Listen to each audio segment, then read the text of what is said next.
স্বাগত ডিবিসি সংবাদে আপনাদের সাথে আছি সোনিয়া আফরিন ঈশিতা। এবারে জানাবো খবরের বিস্তারিত। গৌরব আর বীরত্বের ৫৪ বছরে বাংলাদেশ মহান বিজয় দিবসে গভীর ভালোবাসায় ৭১-এর বীর শহীদদের স্মরণ করছে জাতি। জাতীয় স্মৃতিসৌধে জাতির শ্রেষ্ঠ সন্তানদের শ্রদ্ধা জানিয়েছেন রাষ্ট্রপতি মোহাম্মদ শাহাবুদ্দিন ও প্রধান উপদেষ্টা ডক্টর মোহাম্মদ ইউনূস। বাঙালি জাতির হাজার বছরের ইতিহাসে শৌর্য, বীর্য আর বীরত্বের এক অবিস্মরণীয় গৌরবময় দিন মহান বিজয় দিবস। দিবসটি উপলক্ষে সকাল ৬টা ৩৪ জাতীয় স্মৃতিসৌধে জাতির শ্রেষ্ঠ সন্তানদের শ্রদ্ধা জানান রাষ্ট্রপতি মোহাম্মদ শাহাবুদ্দিন।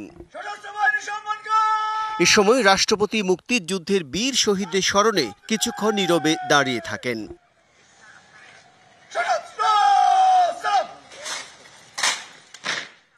সেনা, নৌ ও বিমান বাহিনীর একটি সুসজ্জিত দল তখন রাষ্ট্রীয় সালাম জানায়। এ সময় বিউগুলে বেজে ওঠে করুণ সুর।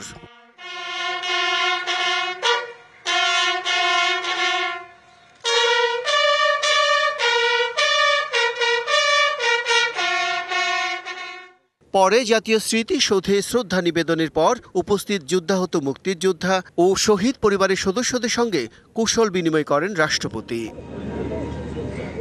এ সময় স্মৃতিসৌধ প্রাঙ্গণে রাখা পরিদর্শন বইয়ে স্বাক্ষর করেন রাষ্ট্রপতি মোহাম্মদ শাহাবুদ্দিন। রাষ্ট্রপতির পর সকাল ৭টার কিছুক্ষণ পর বাংলাদেশ সফরে থাকা পূর্ব তিমুরের প্রেসিডেন্ট হোসে রামোস হোর্তাকে নিয়ে জাতীয় স্মৃতিসৌধের বেদিতে পুষ্পস্তবক অর্পণ করেন প্রধান উপদেষ্টা ডক্টর মোহাম্মদ ইউনূস। পরে প্রধান উপদেষ্টা পরিদর্শন বইয়ে সই করেন। রাষ্ট্রপতি ও প্রধান উপদেষ্টার পর অন্যান্য উপদেষ্টারা বীর শহীদের স্মৃতির প্রতি গভীর শ্রদ্ধা জানান। এরপর শহীদদের প্রতি শ্রদ্ধা জানান ৩ বাহিনীর প্রধান, বিভিন্ন দেশের রাষ্ট্রদূত ও কূটনৈতিক ও বিশিষ্ট নাগরিকেরা। পরে সাধারণ মানুষের শ্রদ্ধা নিবেদনের জন্য উন্মুক্ত করে দেওয়া হয় সাভার জাতীয় স্মৃতিসৌধ। Bijan Kumar Das, DBC news, Dhaka. পাকিস্তানি বাহিনীর জাতিগত নিধনযজ্ঞ আর দখলদারিত্বের বিরুদ্ধে জনগণের বিজয় ও বীরত্বগাথার দিন ১৬ই ডিসেম্বর। ৭১-এ আত্মদানকারী লাখো শহীদদের স্মরণে তাই সাভারের জাতীয় স্মৃতিসৌধে শ্রদ্ধাবনত পুরো জাতি। শপথে স্লোগানে তাদের একটাই বার্তা, ৭১-এর মতো ২৪-এ আরেকবার শোষণ ও বৈষম্যহীন রাষ্ট্র বিনির্মাণে জাতি যেভাবে এক হয়েছে তা যেন অটুট থাকে গণতন্ত্রের অতন্ত্র প্রহরী হিসেবে। ৭১-এর এমনই একদিনে বাংলার আকাশে যখন উকি দিচ্ছিল লাল সূর্য, ততক্ষণে বাঙালির রক্তে রচিত হয়েছে বিজয়ের ইতিহাস।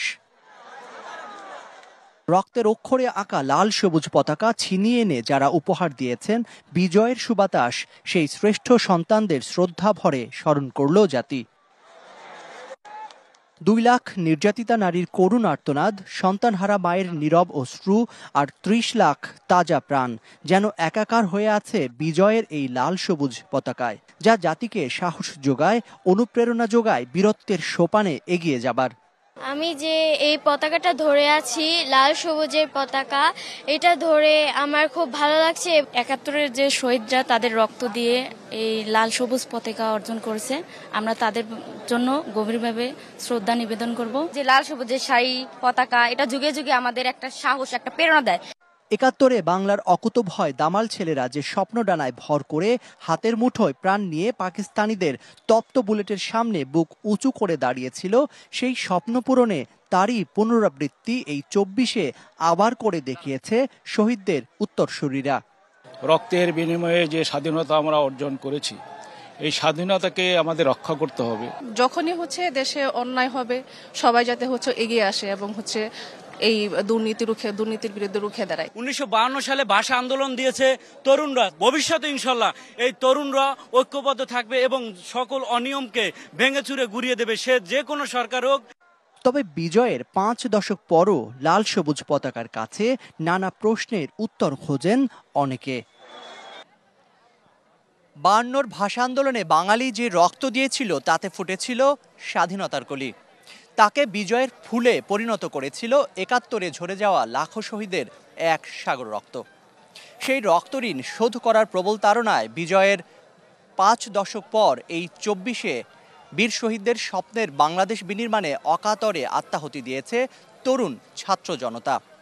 অন্যায় আর দুঃশাসনের বিরুদ্ধে বীরত্বের এই রক্তধারা বাঙালির ধমনীতে বয়ে চলুক প্রজন্ম থেকে প্রজন্মে। বিজয়ের এই দিনে এমন প্রতিশ্রুতি আর প্রতিজ্ঞার কথাই তুলে ধরলেন শ্রদ্ধা জানাতে আসা সর্বস্তরের মানুষ। Zakaria Ahmed, DBC news, Dhaka. যদি অল্প কিছু সংস্কার করে ভোটার তালিকা নির্ভুলভাবে তৈরি করার ভিত্তিতে নির্বাচন সম্পন্ন করতে হয়, তাহলে 2025 সালের শেষের দিকে বা 2026 সালের প্রথমার্ধে নির্বাচন হতে পারে। মহান বিজয় দিবসে জাতির উদ্দেশ্যে দেয়া ভাষণে জানালেন অন্তর্বর্তী সরকারের প্রধান উপদেষ্টা ডক্টর মোহাম্মদ ইউনূস। তিনি বলেন, নির্বাচনের বিষয়ে সিদ্ধান্ত নিতে 6টি সংস্কার কমিশনের চেয়ারম্যানদের নিয়ে গঠন করা হবে জাতীয় ঐক্যমত্য গঠন কমিশন, যার নেতৃত্বে থাকবেন প্রধান উপদেষ্টা নিজেই। বিজয়ের মাসের শুভেচ্ছা জানাচ্ছি। ছাত্র জনতার অভ্যুত্থান পরবর্তী প্রথম মহান বিজয় দিবসে জাতির উদ্দেশ্যে অন্তর্বর্তী সরকারের প্রধান উপদেষ্টার ভাষণে অন্তর্বর্তী সরকারের কার্যক্রম তুলে ধরেন ডক্টর মোহাম্মদ ইউনূস। কথা বলেন আগামী জাতীয় নির্বাচন নিয়ে। রাজনৈতিক ঐকমত্যের কারণে আমাদেরকে যদি অল্প কিছু সংস্কার করে ভোটার তালিকা নির্ভুলভাবে তৈরি করার ভিত্তিতে নির্বাচন সম্পন্ন করতে হয়, আর যদি এর সঙ্গে নির্বাচন প্রক্রিয়া এবং নির্বাচন সংস্কার কমিশনের সুপারিশের পরিপ্রেক্ষিতে এবং জাতীয় ঐকমত্যের ভিত্তিতে প্রত্যাশিত মাত্রার সংস্কার যোগ করি, মোটা দাগে বলা যায় 2025 সালের শেষ দিক থেকে 2026 সালের প্রথমার্ধের মধ্যে নির্বাচনের সময় নির্ধারণ করা যায়। তিনি বলেন, নির্বাচনের জন্য সংস্কার কাজে হাত দিতে গেলে যে রাজনৈতিক ঐকমত্যের প্রয়োজন, তার জন্য গঠন করা হবে একটি নতুন কমিশন। এই কমিশন রাজনৈতিক দলগুলোর সাথে কথা বলবে এবং নির্বাচনের সমস্ত সিদ্ধান্ত নেবে। আমরা এই 6 কমিশনের চেয়ারম্যানদের নিয়ে একটি জাতীয় ঐকমত্য গঠন কমিশন প্রতিষ্ঠা করার দিকে অগ্রসর হচ্ছি।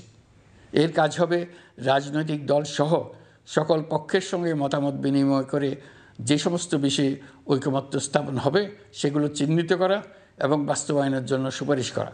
শ্বেতপত্র প্রণয়ন কমিটির প্রতিবেদনের চিত্র তুলে ধরে প্রধান উপদেষ্টা বলেন, বিগত স্বৈরাচার সরকারের আমলে বার্ষিক উন্নয়ন ব্যয়ের প্রায় অর্ধেক টাকাই লুটপাট করে পাচার করা হয়েছে। অন্তর্বর্তী সরকার ফিরিয়ে আনার চেষ্টা করছে। শ্বেতপত্র প্রণয়ন কমিটি তাদের প্রতিবেদনে তুলে ধরেছে যে বার্ষিক উন্নয়ন ব্যয়ের প্রায় অর্ধেক টাকাই লুটপাট হয়েছে। বাংলাদেশ ব্যাংকের বড় কাজ হলো পাচার করা টাকা দেশে ফিরিয়ে আনা। আওয়ামী লীগ আমলে গুমের শিকার বহু পরিবারের নিরাপত্তার স্বার্থে গুম কমিশনের পুরো প্রতিবেদন প্রকাশ করা যাচ্ছে না বলে জানান প্রধান উপদেষ্টা। বলেন, জুলাই আগস্ট গণহত্যায় জড়িতদের বিচারে আন্তর্জাতিক অপরাধ আদালতে মানবতা বিরোধী অপরাধের মামলা দায়ের করবে অন্তর্বর্তী সরকার। গুমের শিকার বহু পরিবারের নিরাপত্তার স্বার্থে এটা এখন প্রকাশ করা যাচ্ছে না। আলাদাভাবে আমরা গণহত্যাকারীদের বিরুদ্ধে আন্তর্জাতিক অপরাধ আদালতে মানবতা বিরোধী অপরাধের মামলা করব বলে তাকে জানিয়েছি। মেহের মনি, ডিবিসি নিউজ, ঢাকা। প্রধান উপদেষ্টার নির্বাচনের ঘোষণাকে স্বাগত জানিয়েছে বিএনপি। রাজধানীর শেরেবাংলা নগরে দলটির প্রতিষ্ঠাতা জিয়াউর রহমানের সমাধিতে পুষ্পস্তবক অর্পণ শেষে দলের নেতারা বলেছেন, শুধু ধারণা নয়, নির্বাচনের সুনির্দিষ্ট তারিখ ঘোষণা করতে হবে। মহান বিজয় দিবস উপলক্ষে রাজধানীর শেরেবাংলা নগরে দলটির প্রতিষ্ঠাতা জিয়াউর রহমানের সমাধিতে পুষ্পস্তবক অর্পণ করেন বিএনপির নেতারা, যেখানে অন্তর্বর্তী সরকারের প্রধান উপদেষ্টা ডক্টর মোহাম্মদ ইউনূসের নির্বাচন ইস্যুতে দেয়া বক্তব্যের প্রতিক্রিয়া জানায় দলটি। স্বাগত জানায় নির্বাচনের তারিখ নিয়ে প্রধান উপদেষ্টার ধারণামূলক বক্তব্যকে, সঙ্গে যোগ করেন নিজেদের অবস্থানও। আমরা চাই এই সরকার একটা রোডম্যাপ ঘোষণা করুক। আমরা আশা করছি এই সরকার দ্রুততম সময়ে জনগণের ভোটের অধিকার জনগণের হাতে ফিরে দেবে, এটাই আমাদের কামনা। যুগ যুগ ধরে নয়, নির্বাচনের সুনির্দিষ্ট রোডম্যাপ ঘোষণারও দাবি তাদের। আমরা আশা করব শুধুমাত্র ধারণা নয়, দিন তারিখ মাস ক্ষণ সহ সুনির্দিষ্ট একটি রোডম্যাপ তিনি আমাদের সামনে, জাতির সামনে প্রকাশ করবেন। এদিকে চট্টগ্রামে বিজয় দিবসের এক অনুষ্ঠানে দলের স্থায়ী কমিটির সদস্য আমির খসরু মাহমুদ চৌধুরী রাজনীতিবিদদের সংস্কারের জ্ঞান দেয়া বন্ধ করার আহ্বান জানান। এখন কি সংস্কার হবে না হবে সেটা আমরা সহযোগিতা করতে রাজি আছি, কিন্তু এটা যাদের কাজ সেটা হচ্ছে আগামী সংসদের কাজ।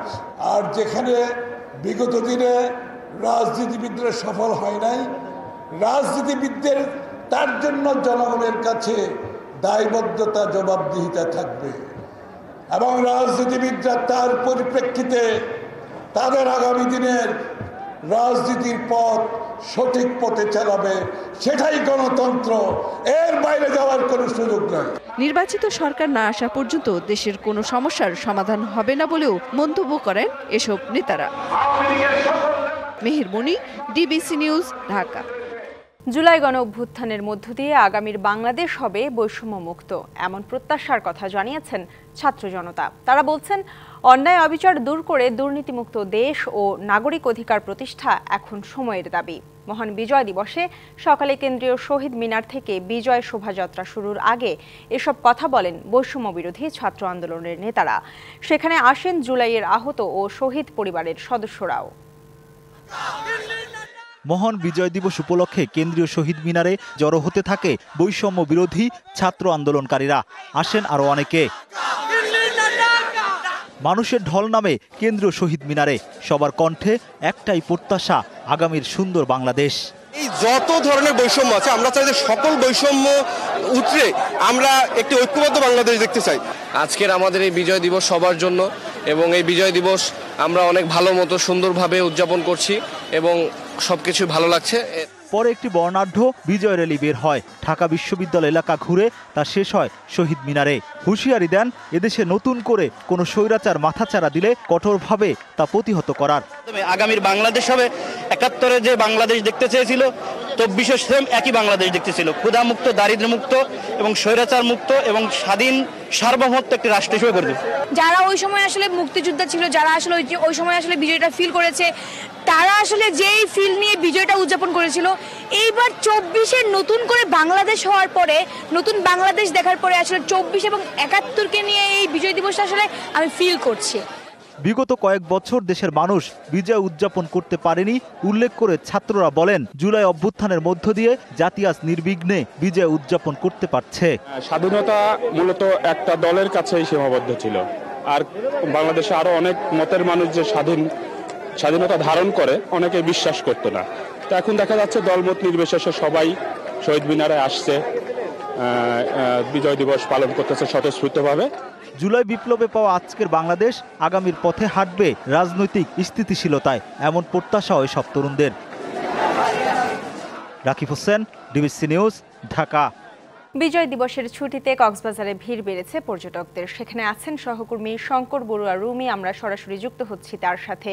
শঙ্কর, আপনাকে বিজয় দিবসের শুভেচ্ছা। বিজয় দিবসে পর্যটন শহর কক্সবাজারে কি আয়োজন দেখছেন? সমুদ্র সৈকতের লোক সমাগম কেমন দেখছেন? বিস্তারিত জানাবেন।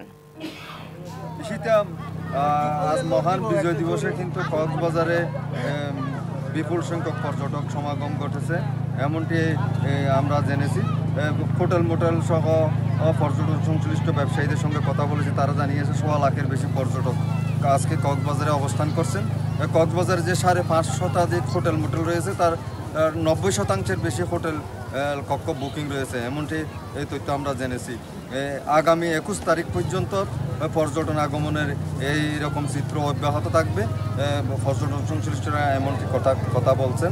আমরা সকাল থেকে দেখেছি কক্সবাজার সমুদ্র সৈকতের লাবণী পয়েন্ট থেকে কলাতলি পয়েন্ট পর্যন্ত ৩ কিলোমিটার এলাকা জুড়ে জল আর বিস্তৃত বালিয়াড়িতে শুধু মানুষ আর মানুষ। যেদিকে চোখ যায় সেদিকে শুধু মানুষই দেখা যায়।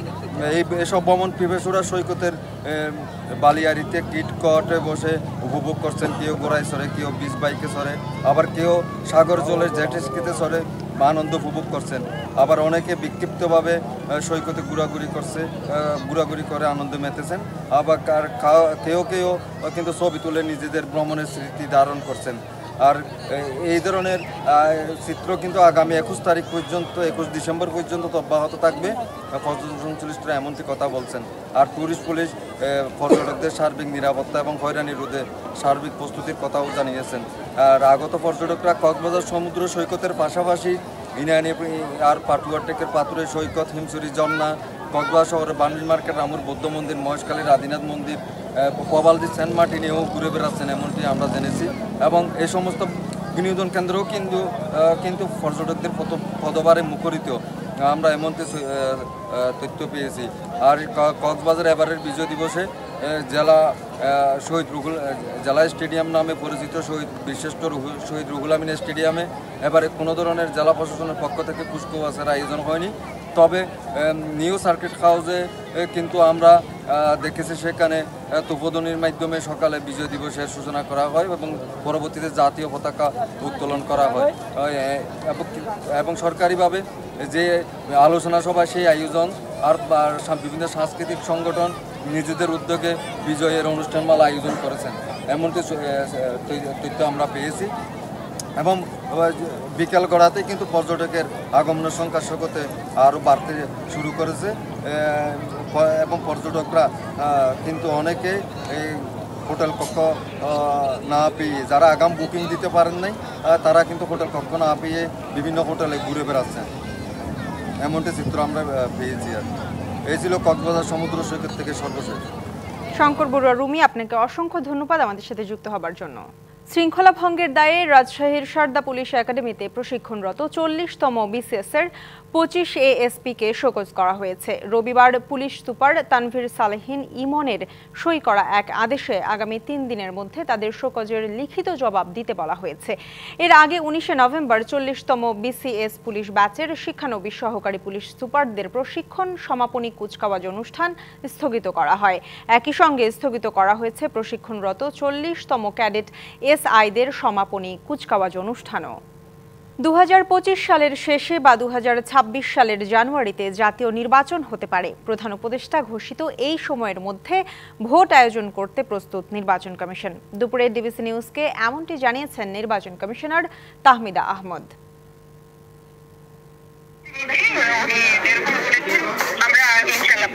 আমরা অলরেডি কাজ শুরু করে দিয়েছি। আমাদের দিক থেকে কোনো হয়নি, আমরা অলরেডি শুরু করে দিয়েছি। বাংলাদেশের বিজয় দিবসে সামাজিক যোগাযোগ মাধ্যমে দেয়া ভারতের প্রধানমন্ত্রীর প্রতিক্রিয়ায় তৈরি হয়েছে বিতর্ক। বাংলাদেশের মুক্তিযুদ্ধকে ভারতের যুদ্ধ বলে দাবি করে পোস্ট দিয়েছেন নরেন্দ্র মোদী। তিনি বলেন, 1971 সালের 16 ডিসেম্বর মহান বিজয় দিবসে পাকিস্তানের বিরুদ্ধে ঐতিহাসিক জয় পেয়েছিল ভারত। সেই ঐতিহাসিক জয়ে সাহসী ভারতীয় সৈনিকদের আত্মত্যাগ চিরস্মরণীয় হয়ে থাকবে। তার পোস্টের ক্ষুব্ধ প্রতিক্রিয়া জানিয়েছেন আইন উপদেষ্টা আসিফ নজরুল, বৈষম্য বিরোধী ছাত্র আন্দোলনের আহ্বায়ক হাসনাত আবদুল্লাহ। নরেন্দ্র মোদীর পোস্টে তীব্র প্রতিবাদ জানিয়ে আসিফ নজরুল বলেন, 16 ডিসেম্বর বাংলাদেশের বিজয়ের দিন। ভারত ছিল এই বিজয়ের মিত্র, এর বেশি কিছু নয়। একে বাংলাদেশের সার্বভৌমত্বের ওপর আঘাত আখ্যা দিয়ে এই হুমকির বিরুদ্ধে লড়াই চালিয়ে যাওয়ার ঘোষণা দিয়েছেন হাসনাত আবদুল্লাহ।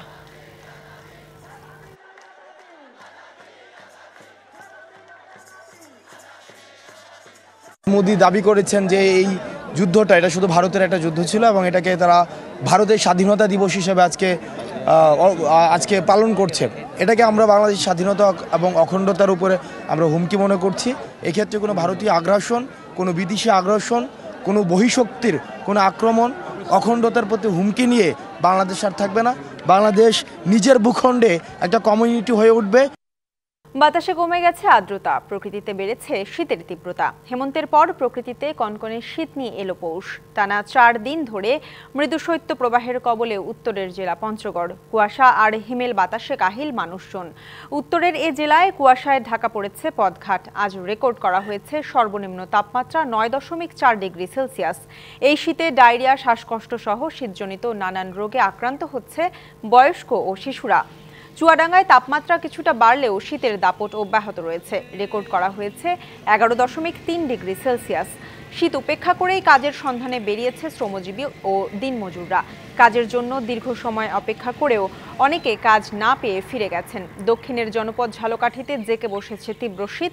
এতে বিপর্যস্ত হয়ে পড়েছে জনজীবন। নিম্ন আয়ের মানুষেরা চরম ভোগান্তিতে। কুয়াশার কারণে সকালে সড়কে মানুষের চলাচল ছিল কম। দেশকে কেউ তাবেদার রাষ্ট্র বানাতে চাইলে তা প্রতিহত করার হুঁশিয়ারি দিয়েছে জামাত। বিজয় দিবসের রাজধানীতে সমাবেশে দলের এমন অবস্থানের কথা জানান দলটির আমির ডাক্তার শফিকুর রহমান। তার অভিযোগ, মুক্তিযুদ্ধের চেতনার নামে জাতিকে শোষণ করেছে আওয়ামী লীগ। সুষ্ঠু নির্বাচনের পরিবেশের পাশাপাশি কেউ যেন ভোটার তালিকা থেকে বাদ না পড়ে সে বিষয়ে সতর্ক থাকার পরামর্শ জামাতের আমিরের। মহান বিজয় দিবস উপলক্ষে রাজধানীর পল্টনে সমাবেশ ও শোভাযাত্রা করে জামাত ইসলামী। এ কর্মসূচিতে অংশ নিয়ে জামাত ইসলামীর কর্মীরা বলেন, বাংলাদেশে কারো আধিপত্য মেনে নেওয়া হবে না। আমরা এই বাংলাদেশকে ভারতের যে আধিপত্য, এই আধিপত্য থেকে আমরা রক্ষা করবো ইনশাআল্লাহ। মানুষ হিসাবে আমরা যেন নাগরিক অধিকার ফিরে পাই এবং বিজয়ের মাধ্যমে আমরা এই মেসেজটাই দিতে চাইতেছি। এ সময় দেশ বিরোধী যে কোনো চক্রান্ত ও ষড়যন্ত্র প্রতিহত করার হুঁশিয়ারি দেন জামায়াতের আমির। দেশকে ভালোবাসবো, আমরা কারো তাবেদার বানাতে এই দেশকে দেব না এবং কেউ তাবেদারি করতে আসলে তাকে আমরা ছাড় দেব না। আপনারা পাহারা দিতে পারবেন 24 ঘন্টা, যুগের পর যুগ, শতাব্দীর পর শতাব্দী সেই পাহারার জন্য আমাদেরকে তৈরি হতে হবে ইনশাআল্লাহ। তার অভিযোগ, মুক্তিযুদ্ধের চেতনার নামে জাতিকে শোষণ করেছে আওয়ামী লীগ সরকার। কোনো ব্যক্তি গোষ্ঠীর কাছে যেন স্বাধীনতা হারিয়ে না যায়, সতর্ক থাকতে হবে সে ব্যাপারে। মুক্তিযুদ্ধের চেতনার নামে তারা জাতিকে শোষণ করেছে, ধোঁকা দিয়েছে, জাতির উপর জুলুম করেছে, জাতির অধিকার কেড়ে নিয়েছে, জাতিকে দাসে পরিণত করেছে। কোনো ব্যক্তি, কোনো পরিবার, কোনো গোষ্ঠী, কোনো দলের লোলুপ দৃষ্টির সামনে এটা যেন হারিয়ে না যায়, বাংলাদেশের জনগণকে পাহারা দিতে হবে। স্বৈরাচার সরকারের আমলের সব জঞ্জাল পরিষ্কার করারও তাগিদ দেন জামাতের আমির। Mohaiminul Khan Apu, DBC news, Dhaka. মহান বিজয় দিবস উপলক্ষে জয়পুরহাট ও হিলি সীমান্তে মিষ্টি দিয়ে শুভেচ্ছা বিনিময় করেছে বিজিবি ও বিএসএফ। সোমবার সকালে হিলি চেকপোস্ট গেটের 0 পয়েন্টে ভারতীয় সীমান্তরক্ষী বাহিনীকে মিষ্টি উপহার দিয়ে বিজয় দিবসের শুভেচ্ছা জানান বিজিবি সদস্যরা। মিষ্টি বিনিময় করেন হিলি সিপি ক্যাম্পের কোম্পানি কমান্ডার সুবেদার শাহাদাত হোসেন। অন্যদিকে জয়পুরহাটের পাঁচবেবির হাটখোলা সীমান্তে বিজিবি ক্যাম্প কমান্ডার সুবেদার অসীম মারাক বিএসএফের গয়েশপুর ক্যাম্প কমান্ডার SIKM জুসিকে মিষ্টি উপহার দিয়ে শুভেচ্ছা জানান। কুরআনের বাণী ছড়িয়ে দিতে 2 দিনব্যাপী ঢাকা বিভাগের হিফজুল কুরআন প্রতিযোগিতার বাছাই পর্ব অনুষ্ঠিত হয়েছে। সোমবার সকালে বায়তুল মোকাররম অডিটোরিয়ামে পুষ্টি ভার্সেস অফ লাইট, কণ্ঠে ছড়াক পবিত্র বাণী স্লোগানে শুরু হয় এই বাছাই পর্ব, যা চলবে মঙ্গলবার পর্যন্ত। এতে অংশ নিচ্ছে অনূর্ধ্ব 16 বছরের শিশু কিশোররা। সোমবার দুপুর পর্যন্ত 380 প্রতিযোগী নিবন্ধন করেন। অংশ নেওয়া সবাই কুরআনের হাফেজ। ঢাকাসহ অন্যান্য বিভাগ থেকে 30 জনকে নিয়ে হিফজুল কুরআন প্রতিযোগিতা চূড়ান্ত পর্ব হবে। ডিবিসি সংবাদে এই ছিল এখনকার মতো। ডিবিসি নিউজের সংবাদগুলো পড়তে ভিজিট করুন dbcnews.tv আর ভিজিট করুন ডিবিসি নিউজের ফেসবুক পেজ এবং ইউটিউব চ্যানেল। ডিবিসির সঙ্গেই থাকুন।